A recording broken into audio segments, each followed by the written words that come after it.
is quantum computation going to break the Bitcoin passwords? Like, I can imagine, are there two things that would take it out? What about a solar flare that wipes out the electronics? Does that wipe out Bitcoin? What about quantum computation and cracking the passwords to protect the it? short answer is no, and this is the most anti-fragile, indestructible thing in the world. Because of its distribution. The longer answer is Bitcoin is an ideology that is manifested as a protocol that has materialized as a network across which an asset runs. So is the most real aspect of it the ideology? Let me say, it's like, is quantum computing, if it hacks your email account, going to destroy the English language? You see, is quantum computing going to actually break base 10 math?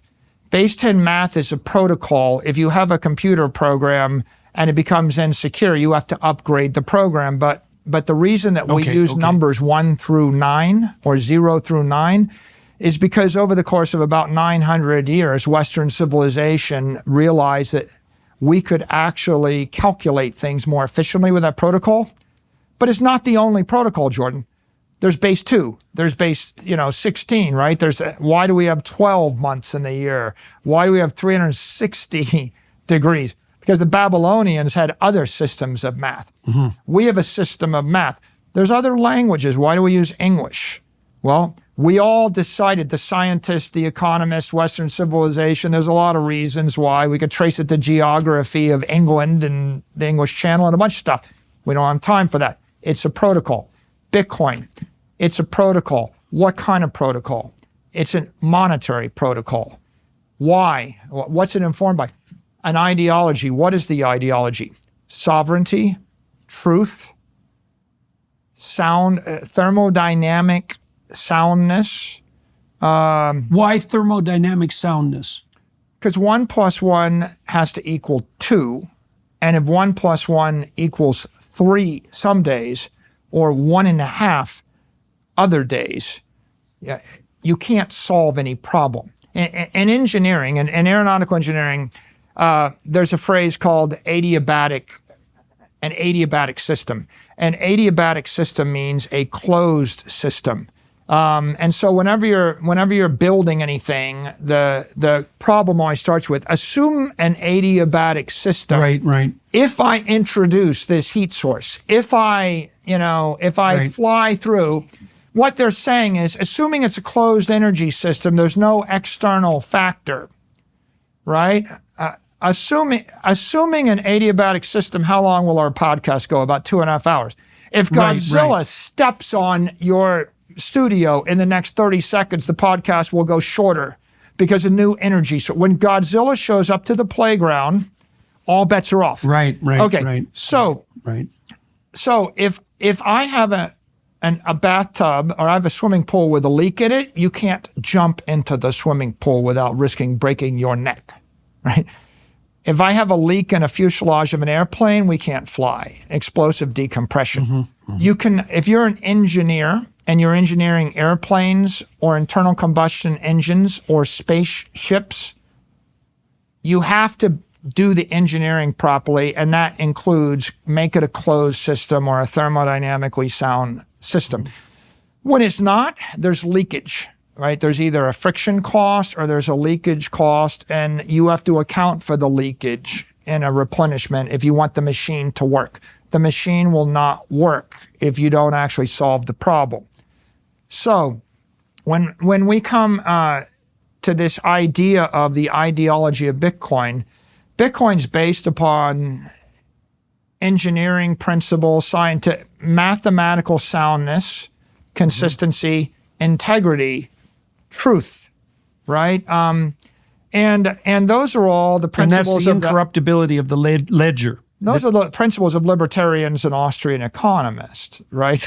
Yeah. And those are also, that is someone that believes that we should be governed by natural law, right? So we go back to John Locke and we go back to natural rights and natural law, right? nature governs, right? Whether nature gives you gravity. If you tip the glass there, it's falling to the floor. You don't get to break the rule. That is just the rule. You have to comport yourself accordingly, knowing that there's a gravitational field in this room right now. You can't wish it away, right? A lawyer would like to wish it. You'd like to, if the politicians could pass a law, they'd pass a law suspending gravity rights, for the time being in certain places. But you can't, as Elon Musk says, you don't get to break the laws of physics, right? Mm-hmm. Mm-hmm. So Bitcoin starts with this ideology of the engineers, the scientists, the mathematicians, right?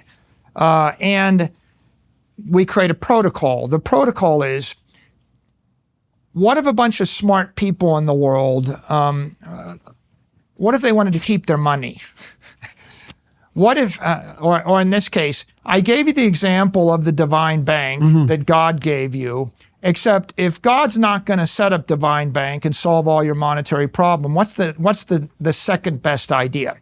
The second best idea would be a smart engineer takes advantage of semiconductors, the internet, and cryptography, and you create a system where 21 million Bitcoins circulate, subdividable by 100 million Satoshis each. That system is protected by public and private key cryptography. And should you actually have possession of the private key, you have control over your coins. That means that you've created a bank in cyberspace. Now imagine 100 rich families. They live all over the world. They all get together one day and they say, well, God won't solve our problems for us, so we got to solve our problems ourselves. Let's go ahead and build out this Bitcoin network. And this is a bank, and we're all going to be able to deposit our money in this bank. Why? We don't trust the government. We don't trust a local bank. We don't trust each other. We don't, and we want the bank to last for 1,000 years. Okay. Who's going to run the software? Well, the answer is everybody's going to run the software because I trust you, you trust me, but your idiot great-grandson I might not trust. Or maybe my idiot great-grandson might not get along with your idiot great-grandson. So Satoshi has to create a perfect monetary network, and you got to create it with imperfect components. The imperfect components are the people, the governments, the actors, the computers. They're going to fail. What happens if the power goes out? What happens if that gets hacked? The answer is, I create a machine that's running the protocol. This one's running the protocol. This one's running the protocol. They're all running at the same time. They're all hashing in order to guess the answer that's required to build the next block. 1 out of 1,000,000 of these things will win. The entire thing is a fault-tolerant, shared nothing, mission-critical, nuclear-hardened system because what is it? It's a virus, right? It's an internet virus, a monetary virus, an ideological virus, and everyone that chooses to run the node is feeding the network, participating in the network. All of the miners are defending the network.